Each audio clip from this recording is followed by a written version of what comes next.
wabarakatuh. Nama saya Rabiatul Adawiyah binti Idris. Pada hari ini kumpulan kami akan membentangkan tentang sebuah isu semasa yang bertajuk perkahwinan bawah umur. Sebagai pengenalan, isu perkahwinan bawah umur ni dia telah menjadi satu isu yang sangat diperbahaskan oleh masyarakat apabila pada tahun 2018 telah berlakunya sebuah perkahwinan di mana seorang lelaki yang berumur 41 tahun berkahwin dengan seorang kanak-kanak perempuan yang berumur 11 tahun. Jadi dari situlah isu ini telah menjadi satu topik yang hangat di dalam isu media sosial di kalangan netizen maupun kerajaan itu sendiri. Jadi daripada isu semasa yang berlaku ni, kita ni sebagai individu ni kita kena tahu apa tentang ilmu pengetahuan tentang perkahwinan dan ilmu asas seperti rukun-rukun, syarat-syarat, hak-hak, tanggungjawab dan maslahat terhadap seseorang individu di dalam perkahwinan. Mereka perlu tahu tentang tujuan perkahwinan itu sendiri dan cara mencapai kebahagiaan di dalam rumah tangga dengan berpandukan Al-Quran dan As-Sunnah, serta ilmu-ilmu tentang perkahwinan yang diperbincangkan di dalam munakahat dan juga undang-undang kekeluargaan Islam.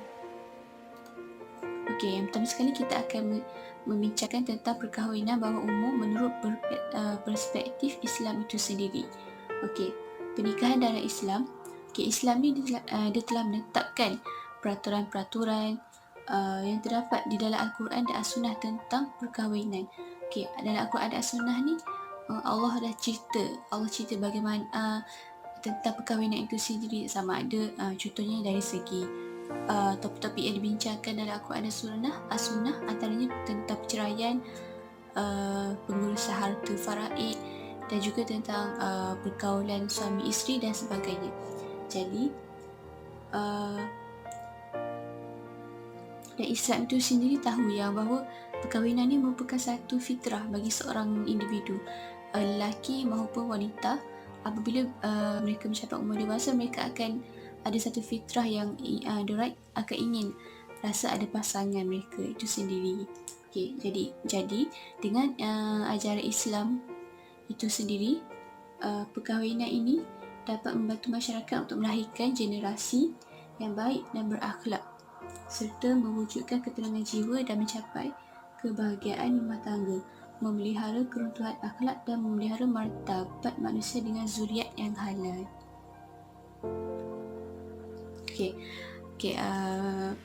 Balik pada isu semasa tentang perkahwinan bawah umur, kita akan bincangkan tentang umur perkahwinan. Sama ada perkahwinan yang berlaku bawah umur tu adakah sah ataupun macam mana.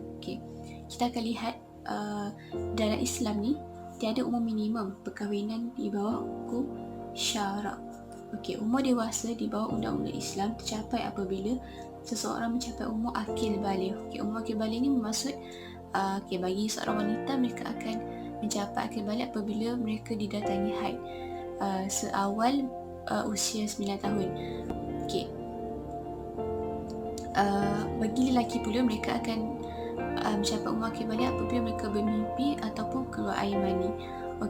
Tetapi menurut Imam Abu Hanifah, jika lelaki dan wanita ini tidak didatangi apa-apa tanda, maka mereka dikira dewasa apabila bagi wanita mereka akan mencapai dewasa apabila mereka berumur 16 tahun, dan juga bagi lelaki mereka akan mencapai umur dewasa semasa berusia 18 tahun. Namun begitu, ada pendapat yang menyatakan bahawa perkahwinan kanak-kanak yang belum mencapai umur baligh itu sendiri adalah dibolehkan. Namun pandangan ini bukanlah bermakna keputusan dan tindakan itu dilakukan secara bersendirian oleh kanak-kanak itu. Bahkan ia mestilah dilakukan oleh seseorang yang mempunyai hubungan yang paling rapat dengannya, paling bertanggungjawab ke atasnya, paling menyayanginya dan paling mengetahui masalah yang diperlukan ke atas kanak-kanak itu, iaitu ibu bapa mereka sendiri sebagai wali, iaitu bapa mereka sendiri, bapa bagi seorang kanak-kanak itu yang yang berhak untuk menentukan adakah perkahwinan itu membawa kebaikan ataupun sebaliknya terhadap kanak-kanak itu. Justru syariat Islam ni dia tidak menetapkan umur minimum berkahwin asalkan ianya berlangsung mengikut hukum syarak dan memberi keadilan kepada kedua-dua pihak yang bernikah. Sungguh pun begitu. Kebenaran perkahwinan bawah umur di Malaysia tertakluk di bawah budi bicara Mahkamah Syariah yang berpuas hati dengan permohonan yang dikemukakan. Perkahwinan bawah umur perlu diberi perhatian dan dipertimbangkan dengan sewajarnya sebelum dibenarkan agar ia tidak memberi kemudaratan kepada kanak-kanak tersebut. Aspek kebajikan dan keselamatan kanak-kanak tersebut perlu diutamakan agar tidak berlaku penganiayaan dalam perkahwinan. Kita daripada sini kita tahulah yang perkahwinan bawah umur ni secara umumnya adalah sah dan dibolehkan di dalam Islam. Tapi bukanlah maksudnya perkahwinan tu sekadar perkahwinan, tapi ia mestilah kita kena lihat adakah perkahwinan itu membawa kebaikan ataupun keburukan kepada kanak-kanak tersebut. Sebab itulah adanya mahkamah syariah dan juga undang-undang di Malaysia tentang perkahwinan bawah umur ini. Jadi secara detailnya perkahwinan bawah umur ni di bawah undang-undang, mengikut undang-undang ni akan dibincangkan dibincangkan selanjutnya oleh dan dipersembahkan oleh Natasha. Undang-undang perkahwinan adalah di bawah Seksyen 8, iaitu lelaki berumur tidak kurang daripada 18 tahun dan perempuan berumur tidak kurang daripada 16 tahun. Sekiranya lelaki atau perempuan itu berumur kurang daripada 18 tahun, mereka perlu melakukan beberapa prosedur untuk memohon kebenaran perkahwinan daripada pihak mahkamah. Antaranya, mereka perlu memberikan notis kebenaran kepada pihak mahkamah. Setelah mendapat penerimaan daripada mahkamah, pihak lelaki dan perempuan itu perlu menjalani pemeriksaan kesihatan di hospital kerajaan atau pusat kesihatan kerajaan. Seterusnya, pegawai kesihatan itu perlu memberikan laporan kesihatan mereka kepada pihak mahkamah.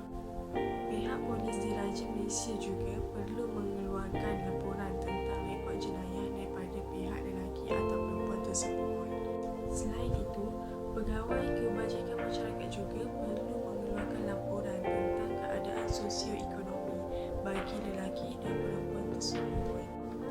Prosedur seterusnya, pihak lelaki dan perempuan tersebut perlu menghadirkan diri ke mahkamah untuk membolehkan pihak mahkamah menyiasat mengenai kesediaan mereka untuk masuk ke alam perkahwinan. Dalam prosedur ini, ibu bapa tidak digalakkan untuk hadir sekali dan akhir sekali, mahkamah akan membuat pertimbangan sama ada untuk menerima permohonan tersebut atau tidak. Kiranya mahkamah berpuas hati dengan permohonan tersebut, maka mahkamah akan memberikan kebenaran kepada pasangan tersebut untuk berkahwin. Pihak polis diraja Malaysia juga perlu mengeluarkan laporan tentang rekod jenayah daripada pihak lelaki atau perempuan tersebut.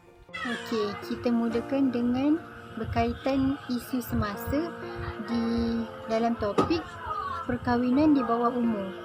Okey, banyak yang dah berlaku dari negara ini berlaku perkahwinan di bawah umur, di mana di bawah umur ni peringkat umur dia ialah di bawah 18 tahun. Jadinya antara isu semasa yang saya dapat kaji ialah berkaitan dengan perkahwinan di bawah umur yang dapat paling tinggi, yang dapat peringkat paling tinggi ialah di negeri Kelantan.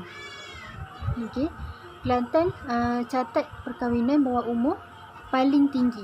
Okey, di mana Kelantan menjadi yang paling tinggi, telah membabitkan kes sebanyak 135 kes yang telah tercatat lah di seluruh negara sepanjang 2018.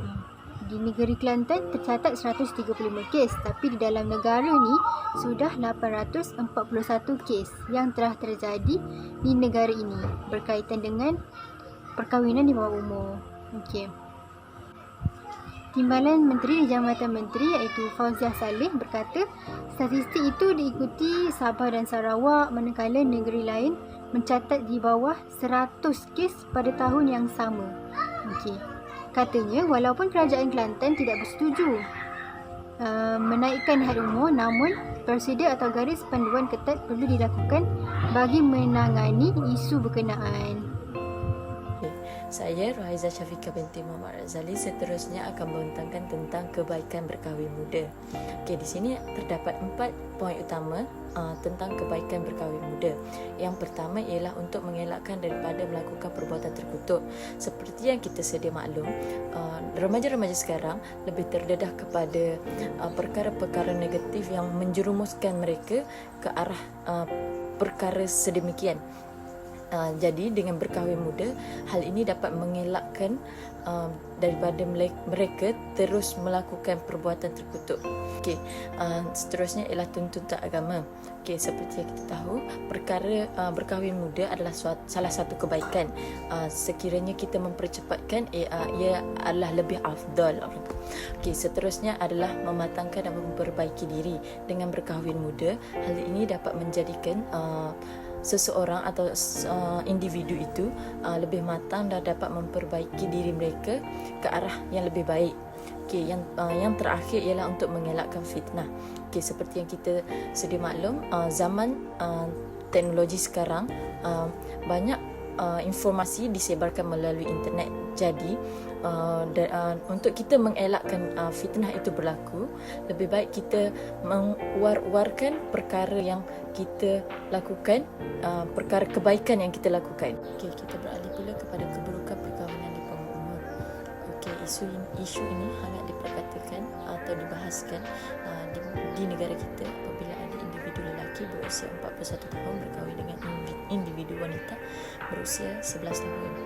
Okey, antara keburukan perkahwinan di bawah umur ialah tidak mampu untuk menguruskan masa dan tanggungjawab. Okey, bagi individu perempuan yang berusia 11 tahun, mereka masih lagi di fasa meneroka, masih lagi mahu mencari sesuatu untuk mereka pelajari.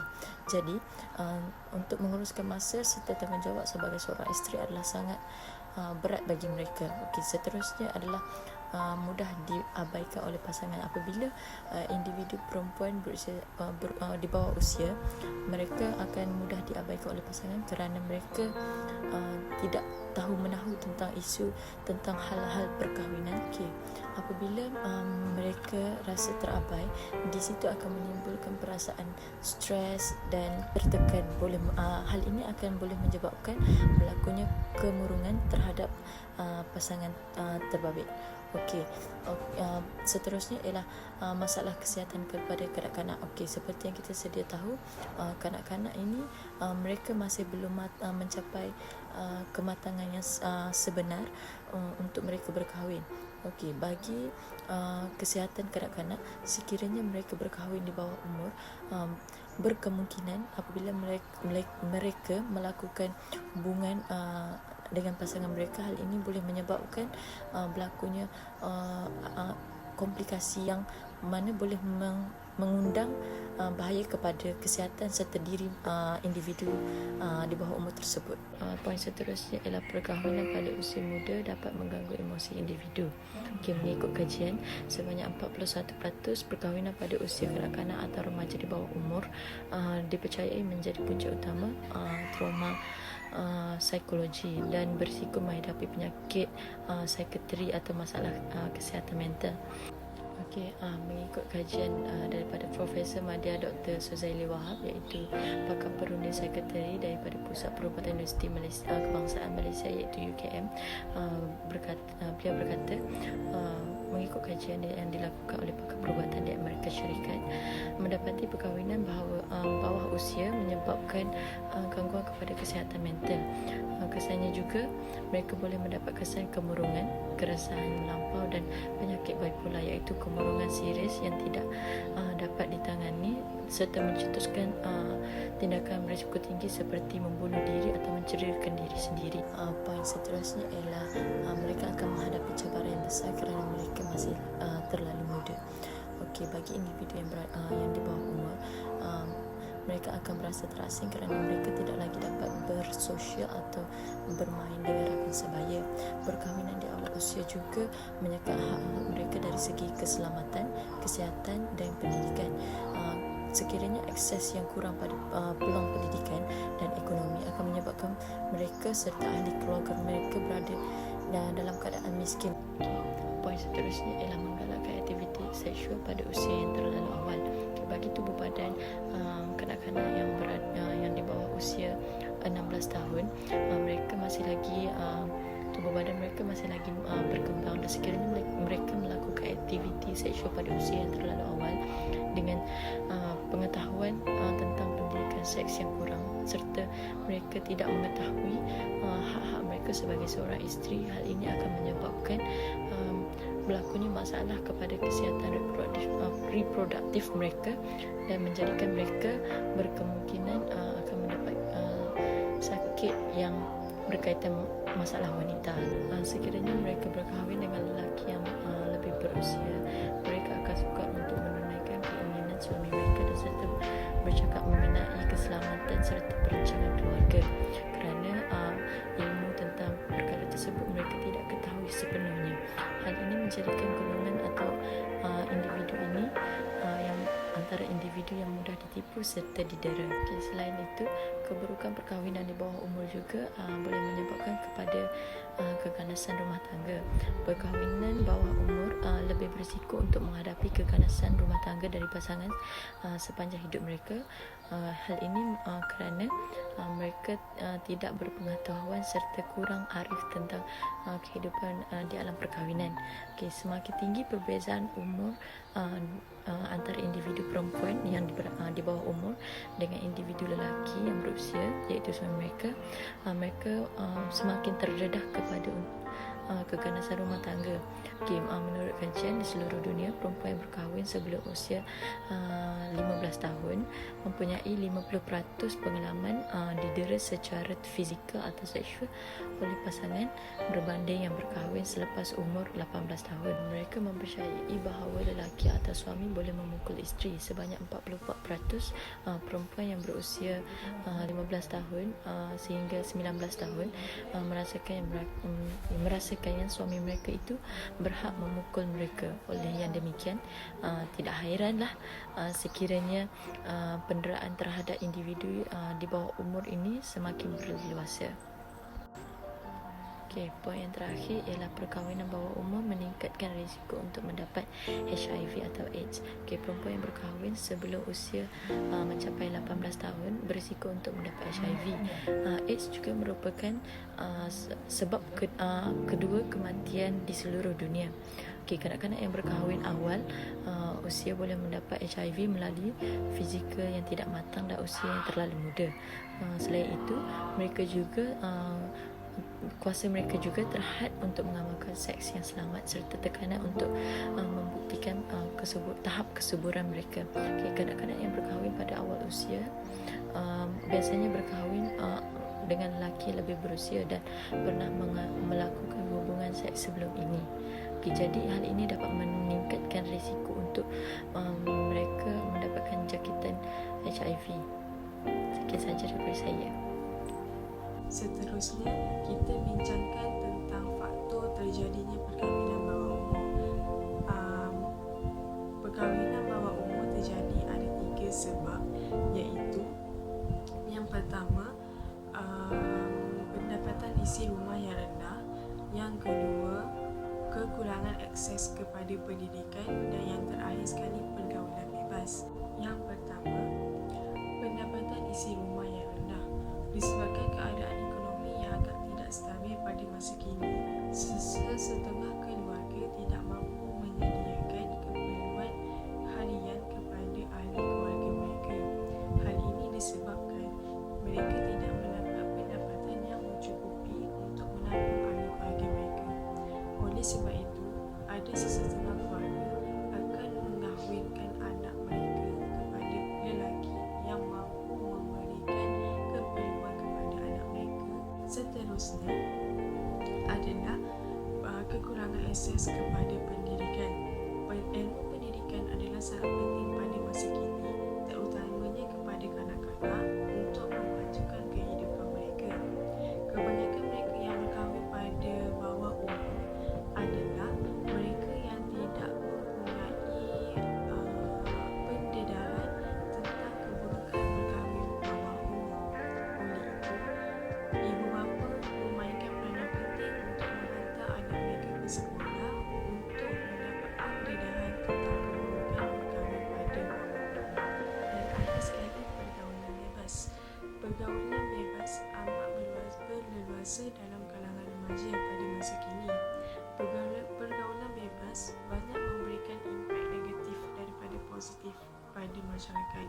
Sekiranya gejala ini tidak dikawal, ia akan membawa kepada gejala-gejala sosial seperti anak luar nikah dan berzina. Hal ini akan menyebabkan terjadinya perkahwinan bawah umur. Oleh itu, peranan ibu bapa adalah sangat penting untuk memastikan anak-anak mereka terhindar daripada pergaulan bebas. Assalamualaikum warahmatullahi wabarakatuh. Saya Nurul Ifa binti Rizwan ingin membentangkan kesan perkahwinan di bawah umur. Terdapat 3 kesan perkahwinan di bawah umur. Kesan yang pertama adalah kesan daripada segi kesihatan. Kesan yang kedua adalah kesan daripada segi emosi. Dan kesan yang ketiga adalah kesan daripada segi pendidikan. Menurut Dr. Harlina, kesan perkahwinan di bawah umur lebih dirasai remaja perempuan berbanding lelaki. Hal ini kerana mereka yang akan melalui proses kehamilan dan melahirkan.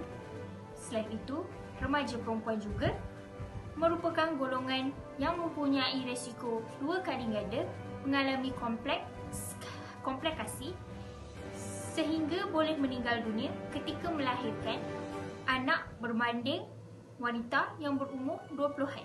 Selain itu, daripada segi kesihatan, kanak-kanak yang berkahwin juga boleh terdedah kepada penyakit kelamin sekiranya pasangan kanak-kanak tersebut mempunyai ramai pasangan dan mengamalkan gaya hidup bebas. Pengetahuan kanak-kanak yang terbatas berhubungan dengan pendidikan seks menyebabkan kanak-kanak itu sendiri tidak mampu untuk mengambil langkah berjaga-jaga. Dari segi emosi pula, remaja atau kanak-kanak tersebut mungkin mengalami kemurungan. Hal ini kerana mereka tidak bersedia daripada segi fizikal dan mental, dan ada kalanya mereka juga tidak bersedia dari sudut keuangan. Hal ini akan meningkatkan kadar kemurungan mereka selepas mereka bersalin. Dari segi pendidikan pula, remaja tersebut mungkin kehilangan 4 tahun persekolahan. Menurut Dr. Haryati, sehingga kini 16,000 remaja perempuan di bawah umur 15 tahun di negara ini mendirikan rumah tangga, dan kajian menunjukkan remaja berkahwin sebelum umur 18 tahun kehilangan 4 tahun persekolahan berbanding orang yang berkahwin lebih lewat. Selain ketinggalan dalam pendidikan, setelah berkahwin, keciciran dalam pendidikan sebelum berkahwin juga menjadi salah satu faktor yang menjerumus remaja ke dalam pelbagai masalah sosial seperti seks sebelum nikah yang kemudian memberi akibat kepada perkahwinan bawah umur berlaku. Oleh itu, cadangan kami adalah meningkatkan kesedaran kepada pelajar-pelajar dan juga remaja melalui pendidikan seks di sekolah. Jadi, secara kesimpulannya, kita dapat lihat perkahwinan bawah umur mempunyai kesan negatif yang lebih daripada kesan positif. Sekian, itu saja daripada saya. Terima kasih.